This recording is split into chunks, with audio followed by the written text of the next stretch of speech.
The following program is sponsored by John Chachis Insurance, your local farmers insurance agent located 800 Avenue G in Ely, and brought to you as a public service by Ely TV, Channel 3-2 in Ely, Nevada.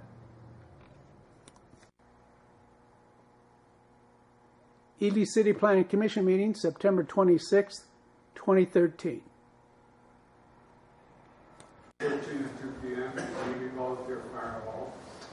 The meeting of the Ely City Planning Commission will now please come to order. Please all rise and follow the meeting. Pledge allegiance to the flag of the United States of America and to the republic for which it stands, one nation under God, indivisible, with liberty and justice for all. Please be seated. May we have roll call? Chairman Flanders? Here. Member Simpson? Here. Member Peeler? Here. Member Shelton? Here. Member Sundell? Here. Okay, thank you. City Attorney Sears is absent. What? City Attorney Sears is absent. City Building Inspector Christensen? Here. That's all. We go to item number 2, public comment. Do we have any comments from the public?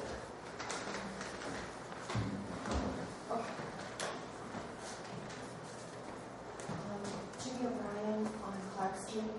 I thought I would report back to you. I did speak to Steve. He's the owner of Racks across the street, and he's very supportive of doing whatever we can for cleaning up Clark Street and helping with that. And per your information, I did go to Jennifer, the city clerk, and gave her the 2 addresses on Clark Street where there's weed. I think it's called weed invasion and some other kind of maintenance. She has a specific term for it.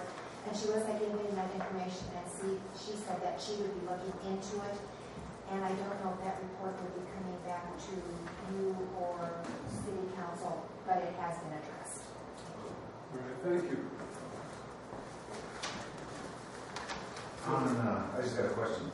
Will we be able to speak on the home occupation permit during that time? During that time, yes. Yes. We think so. Okay. Any other public comment?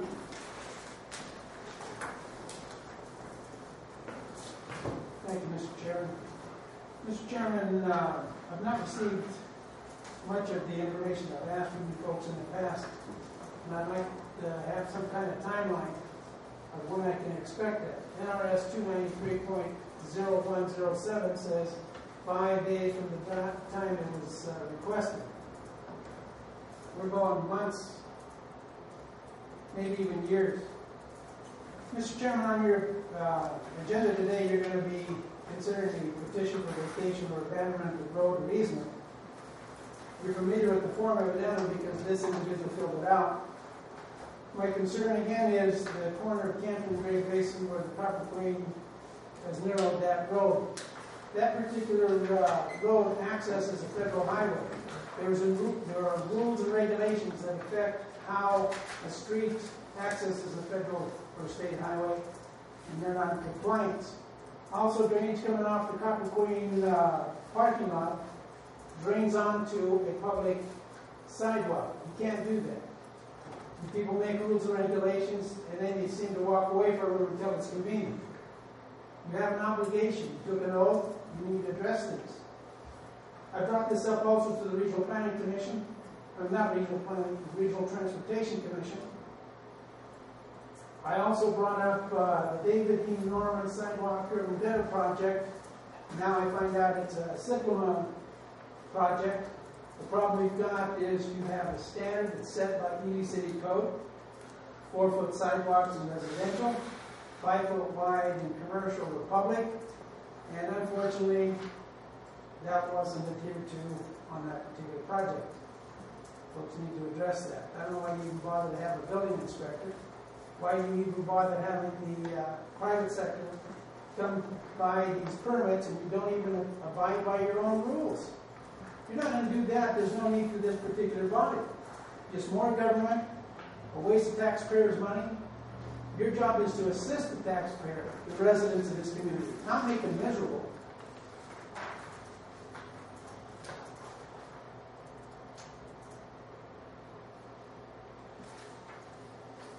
Can I expect some kind of answer to some of my questions, Mr. Plangus?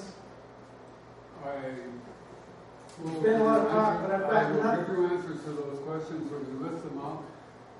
Instead of in a public comment, will you please print them out to us so that we can get the proper information that you want, particularly at all times, and have it available to you? I believe I've given you items in written form, and I've not received anything.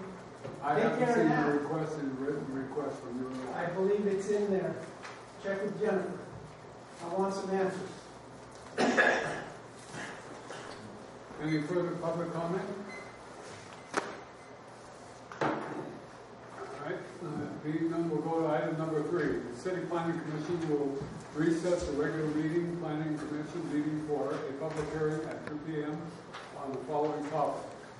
Item number 1, consideration of a proposed petition for vacation of abandonment of a road or easement. The property is the northerly 20 feet of Avenue M between 11th Street and 10th Street in Erie.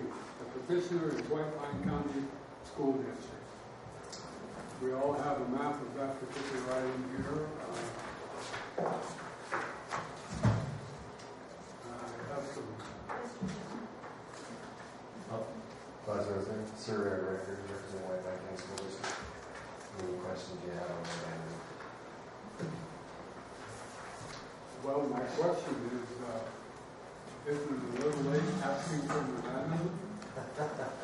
I believe it's already been in front of the city council as a conceptual idea was approved. The rest of the board with the abandonment. Yeah, that's, well, I don't have anybody here from the council. No. We have someone here from the school district. Yeah. And that is true. It was approved in concept by the city council. In concept. Yeah. We never did receive any, this is the first time we've seen any formal affair for abandonment, and after looking at this property and whatnot, I see that it's already been, what is on the map here has already taken place. And to me, it's a little bit after the fact instead of before the fact. Yes. Mr. Plangus, I'd like to apologize to you.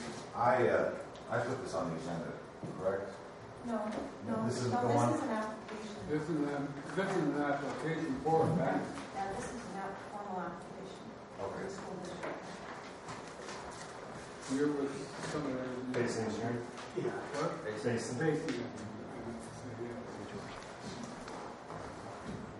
Yes, once it was approved as conceptual, we went forward with the design and construction. And it takes a little bit of time to get on the agenda after our mail out list. Well, this program has been in works for some time. I mean, and a lot of the amount of time has passed where the concept was proposed to the council, but the abandonment is now coming forth. And what has been done is what the proposal has already taken place. To me, it seems like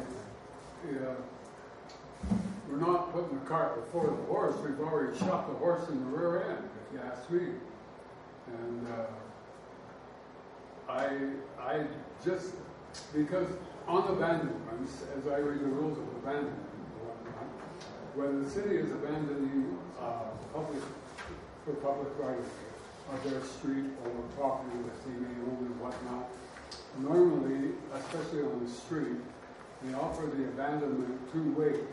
If they're going to abandon 20 feet, it would be 10 feet on one side and 10 feet on the other side.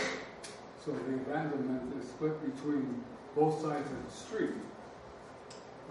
On this particular affair, we're abandoning 20 feet on one side only to one particular entity, or public, or personal, or whatever. And not that I'm not in opposition of what's been done down there. I think it's very, very nice, to be honest with you.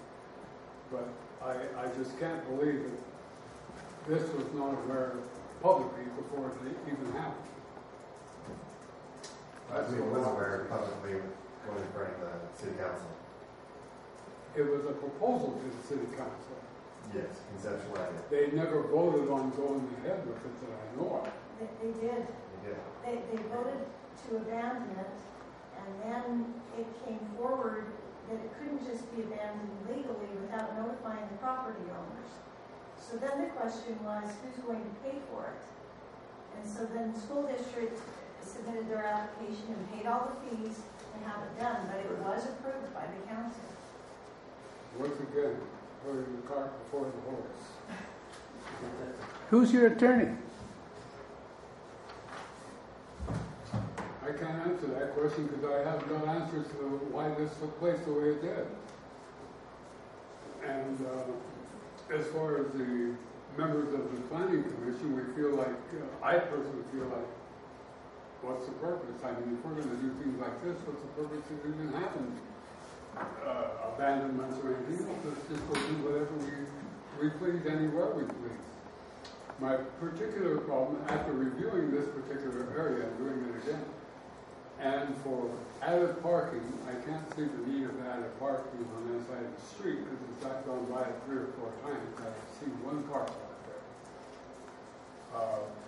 I can't see why you didn't continue right on 10th Street and finish that all off all the way around where your school buses pull in and park and unload and load and where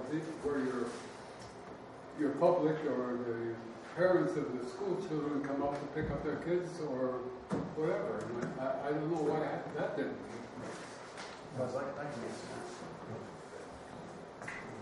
For the record, my name is Paul Johnson. I'm the Chief Financial Officer for the Lake County County School District. And I'll answer any and all questions with respect to the project, the timing of the project, the priorities of construction, and all those types of things. The thing I can't answer is the protocol as far as the planning for the city and the RPC and the zoning. That's not something I have a lot of expertise or knowledge of. As you're aware, in government, you have budget constraints. You try to get as much done with the money that you have, which is precisely what we did with the property at Davie Norman Elementary. If we had more money, we would spend a lot more money at that facility, not only on the grounds, but also on the facility structure itself.